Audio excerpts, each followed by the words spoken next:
श्रोताओं नमस्कार।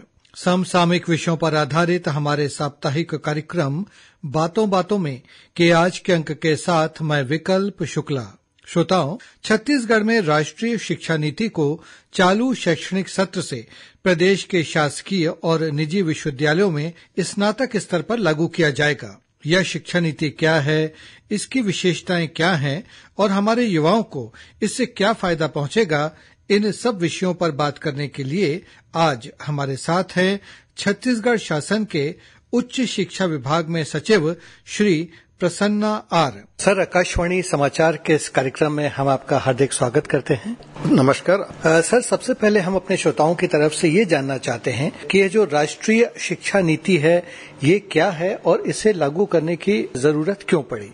अभी हमारा पुराना शिक्षा नीति है तो 1986 में लागू हुआ था, बहुत लंबे समय हो गया है और वर्तमान परिस्थिति में बहुत सारा परिवर्तन हो चुका है। तो वर्तमान आवश्यकता के अनुसार ये नया राष्ट्रीय शिक्षा नीति को डिजाइन किया गया है। और पुराना नीति में बच्चे के ऊपर में बोझ भी ज्यादा था, बिकॉज उनके ऊपर एनुअल परीक्षा होते थे, तो सभी सब्जेक्ट्स एक साथ लास्ट में उनका पढ़ने का मजबूर रहा है। प्लस उसमें स्किलिंग वगैरह करने के लिए सिस्टमेटिक वे में नहीं रहा है। इसके कारण उन लोगों के लिए मान लो पढ़ाई के बाद भी कभी रोजगार का अवसर भी बहुत कम प्राप्त होता था। और यदि कोई किसी स्टूडेंट के लिए बीच में भी छोड़ना पड़ा है तो उनके लिए कोई भी फायदा नहीं मिलता था। लेकिन नया राष्ट्रीय शिक्षा नीति में 1 साल छोड़ने से सर्टिफिकेट, 2 साल के बाद छोड़ने से डिप्लोमा, इसे उसमें प्रावधान किया गया है। इसके लिए अभी नया आवश्यकता के अनुसार प्लस फ्लेक्सिबिलिटी के साथ और बच्चे के ऊपर में बोझ न आए, इसको ध्यान में रखते हुए राष्ट्रीय शिक्षा नीति को डिजाइन किया गया है। सर, ये जो राष्ट्रीय शिक्षा नीति है ये छत्तीसगढ़ के सभी विश्वविद्यालयों में से कब से लागू किया जा रहा है और जो उच्च शिक्षा विभाग है उसकी ओर से इसके लिए क्या तैयारियां हैं? उच्च शिक्षा विभाग के अंतर्गत में ये राष्ट्रीय शिक्षा नीति संपूर्ण राज्य में सभी जगह में लागू किया जा रहा है।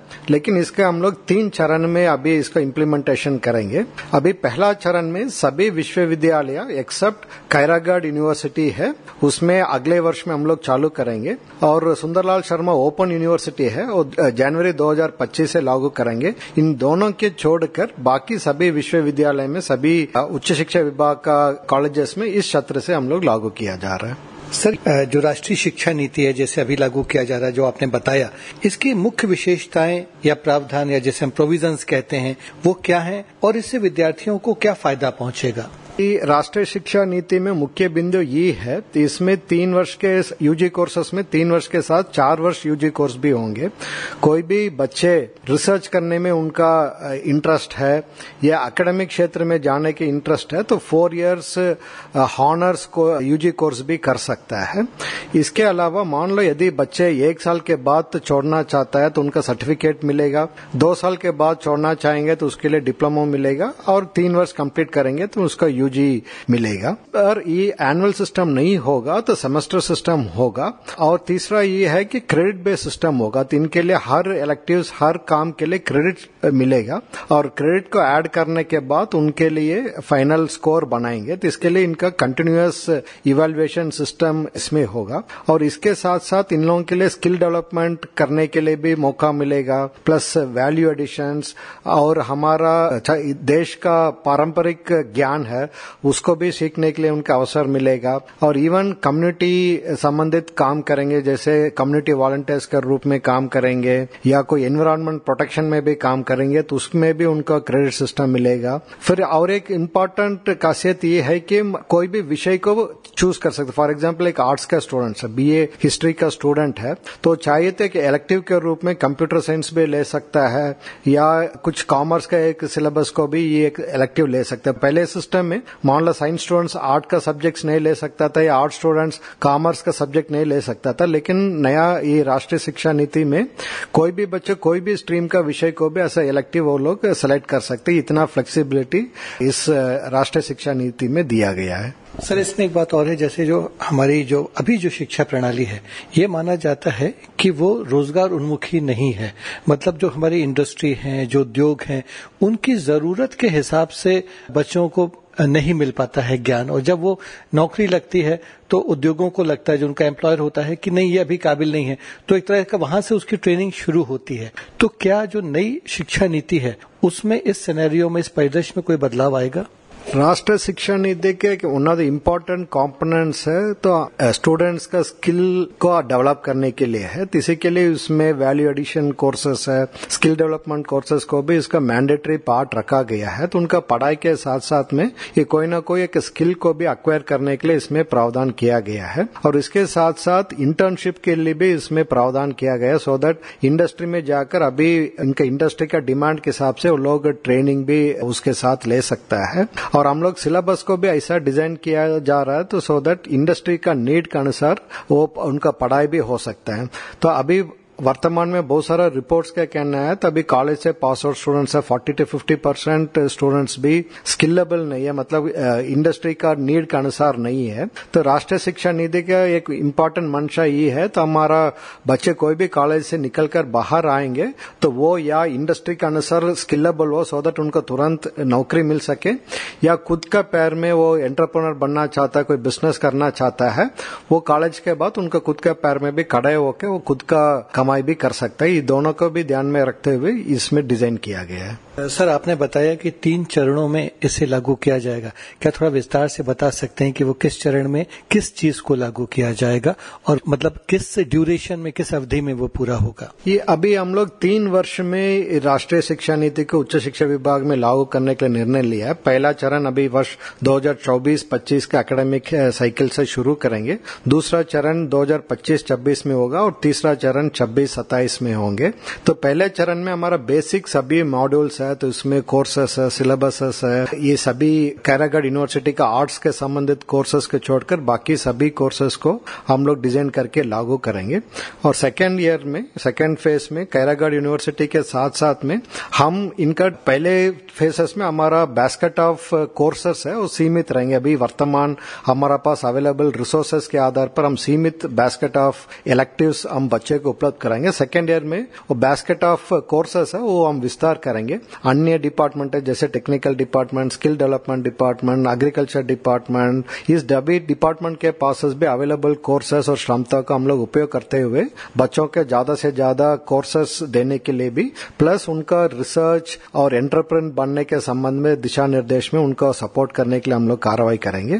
और तीसरा चरण में 27 में हम लोग बच्चे लोगों के लिए और भी ज्यादा कोर्सेस उपलब्ध कराएंगे, जहां पे इवन पढ़ाने के लिए छत्तीसगढ़ में स्टाफ अवेलेबल नहीं भी रहेंगे तो हम वीडियो कंटेंट के माध्यम से, ऑनलाइन कोर्सेस के माध्यम से सभी कंटेंट्स बनाकर हम बच्चों को उपलब्ध करा सकते हैं, सो दैट बच्चे कोई भी कोर्स पढ़ना चाहेंगे तो उनके पास वो बुके ऑफ कोर्सेस में वो अवेलेबल रहेंगे। सर, आप उच्च शिक्षा विभाग के सचिव हैं, इस नीति को लागू करने के विश्वविद्यालयों में जो समयबद्ध तरीके से लागू हो, इसके लिए विश्वविद्यालयों को क्या दिशा निर्देश दिए गए हैं? अभी हम लोग लगातार विश्वविद्यालय के साथ और महाविद्यालय के साथ में हमारा बैठक ये चल रहा है, और उसका इम्प्लीमेंटेशन करने के लिए हर विश्वविद्यालय में एक एनईपी का प्रकोष्ठ हम लोग गठन किया गया है, सो दैट वो उस प्रकोष्ठ विश्वविद्यालय और विश्वविद्यालय के अंतर्गत आने वाला सभी कॉलेजेस में कोऑर्डिनेट करते हुए एनईपी को स्मूथ तरीके से इम्प्लीमेंट करने के लिए कार्रवाई करेंगे। इसके साथ हम लोग सभी teaching and non teaching staffs को भी एनईपी के बारे में सेंसिटाइजेशन करने के लिए अभी हमारा ट्रेनिंग प्रोग्राम चल रहा है।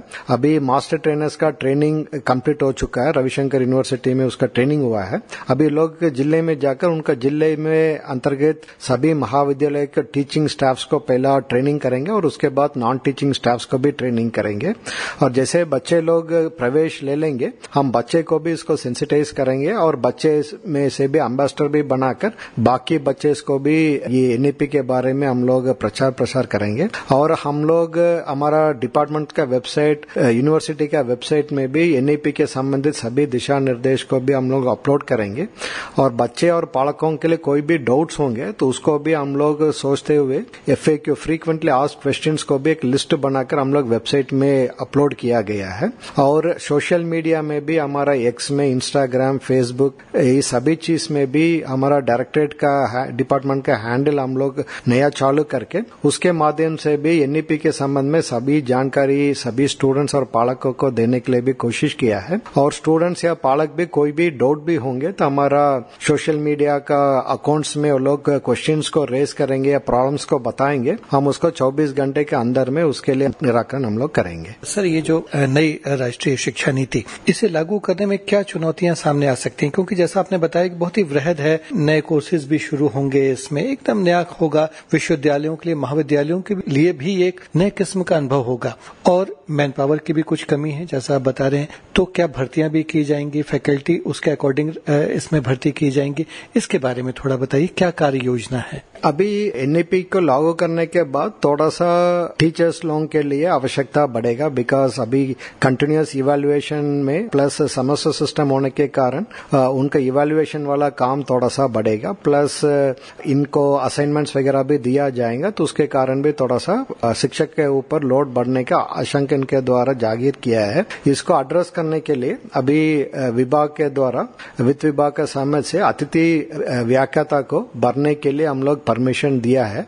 तो लगभग हमारा पास 2190 रिक्त पोस्ट के विरुद्ध में अतिथि व्याख्याता को जरूरत के अनुसार रखने के लिए हम लोग इंस्ट्रक्शन जारी किया गया है।